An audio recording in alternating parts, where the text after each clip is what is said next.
13:22, seguimos en vivo aquí en RTS Noticias y continuamos recorriendo la provincia con otro hecho que también sucedió el fin de semana y hoy conocíamos el desenlace fatal de una víctima de femicidio en Villa Ocampo que terminó ya falleciendo en el hospital de Reconquista. Por eso allí vamos a tener más datos sobre este nuevo caso de femicidio en la provincia de Santa Fe con Víctor Prandina, que está trabajando en vivo. Víctor, buen día, adelante. ¿Qué tal? Buen día chicos. Lamentablemente sí, otro femicidio que pone un número más a las estadísticas, pero como siempre decimos, detrás de cada número hay una familia, hay un apellido, un nombre, una vivencia, una mamá, un hijo que lamentablemente sufre esta situación obviamente. Lo que podemos decir del caso de María de Bárbara es que justamente fue víctima de este salvaje hecho que ocurrió en Villa Ocampo de parte de su expareja en ese momento, porque incluso hasta tenía una perimetral, porque días antes habían hecho una denuncia, tenía una perimetral esta pareja, su pareja, que venía teniendo muchísimos problemas. Ya la justicia, la policía sabía de esta situación que tenía María para con su pareja. Bueno, finalmente y lamentablemente fue atacada a martillazos en su cabeza, un hecho realmente aterrador que le provocó primero la muerte cerebral y por eso podemos decir hoy también que su familia ha decidido la donación de órganos. Nos decía hace un rato nada más un familiar desde Villa Ocampo, los restos de María ya fueron inhumados en el cementerio de Villa Ocampo, pero que ayer desde las 2 de la tarde y hasta las 10 de la noche se realizó la ablación de los órganos aquí en el hospital de Reconquista. Los familiares no saben qué órganos se han donado ni hacia dónde fueron, pero sí el consentimiento de María a través del carnet de conducir y a través también de la decisión de los familiares fue la donación de órganos. Pero bueno, este es, digamos, la continuidad de lo que fue el femicidio. Y para hablar del femicidio y quizás también un poquito del ni una menos, del nunca más, ojalá sirva este hecho para que no hayas otra María. Nos decían los propios familiares esto.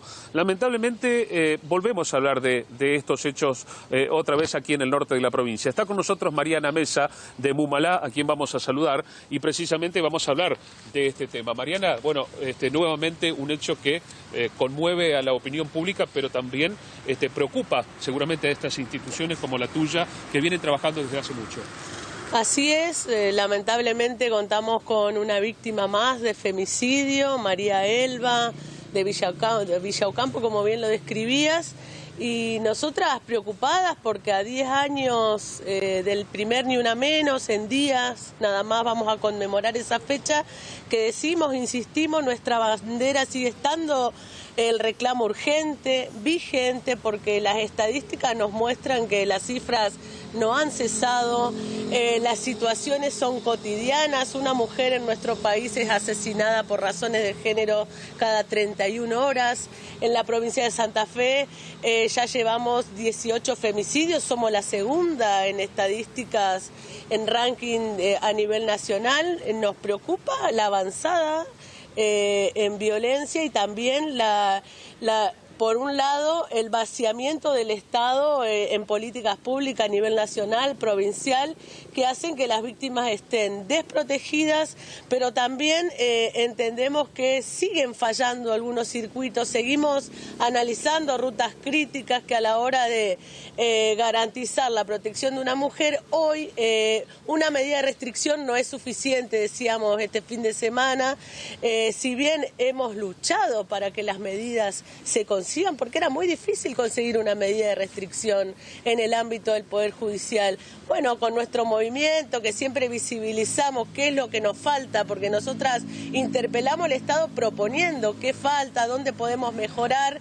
En su momento el pedido, el reclamo eran las medidas de restricción para que las víctimas en sus viviendas donde estuvieran protegidas se garantizara esta protección. Hoy vemos que no, este instrumento del Poder Judicial, del Estado, no es suficiente porque no hay dispositivos de alerta, de control, que puedan estar dando cuenta cuando un violento, un potencial femicida rompe con esa medida. Bueno, nos pasa lo que nos pasó con María Elba. Estamos a un segundo de que esa amenaza, que muchas veces es subestimada en el ámbito judicial o de seguridad, pasa a ser un hecho concreto y contundente y termina con la vida de de una mujer que es víctima. Multicausalidad, justicia, salud mental, adicciones, es un combo hasta casi perfecto para esta situación en particular también. Sí, es la complejidad de una problemática social que venimos reclamando que tenga relevancia como problemática social, como problema de salud. La violencia de género, la violencia hacia las mujeres, es la principal causa de muerte de nuestras mujeres en el país. Y entendemos que está atravesada por una cuestión cultural, histórica, de la vinculación que existe entre hombres y mujeres y estos entramados que decimos de organización social que tiene el patriarcado, del uso del poder del hombre hacia la mujer, porque en la mayoría de los casos se trata de una persona o actualmente conviviente o expareja que tiene una vinculación afectiva. El 95% de los casos no es un caso de asesinato por una causa esporádica, pública, sino que tiene que ver con un antecedente familiar de vinculación donde hay una ruptura, donde esa mujer decide tener una vida autónoma o hacer un paso al costado con una relación y la amenaza del violento es o estás conmigo o se termina tu vida. Y todos los casos tienen que ver con ese desenlace. Ha atravesado, como vos decís, muchas veces el agravante es el consumo problemático, la violencia social, distintas situaciones, pero esto no tiene que ver con un sector social determinado, sino con que estamos bajo una matriz cultural que tenemos que desarraigar, que es este ejercicio de poder que ejercen los varones sobre las mujeres, que es histórico, pero que permanece y se perpetúa, porque estamos viendo que son generaciones de jóvenes los femicidas y las víctimas. Es decir, con Ni Una Menos, nosotros hemos trabajado mucho la instalación en agenda, como políticas públicas, marcos normativos, poder hablar en los medios, en las escuelas con la ESI, pero nos falta, sentimos que nos falta. Muchas gracias, María. No, por favor, a ustedes. Bueno, después de este triste hecho entonces en Villa Ocampo, por lo menos este momento también para dar a conocer lo que ha pasado y un poco ver cómo nos encaminamos también para solucionar estos graves problemas que está teniendo nuestra sociedad lamentablemente. Lo último, Víctor, ¿fue detenido el atacante? ¿Víctor? Me parece que se nos cortó allí la comunicación. Bueno, hasta allí la información, directo desde Reconquista, el lugar donde falleció María Elba de Bárbara después de haber sido atacada a mazazos por su pareja. 27 años tiene el atacante, ella tenía 33, quien ya fue detenido, según lo que sabemos, en estas últimas horas y será imputado en los próximos días. El fiscal que lleva adelante la causa es Norberto Ríos.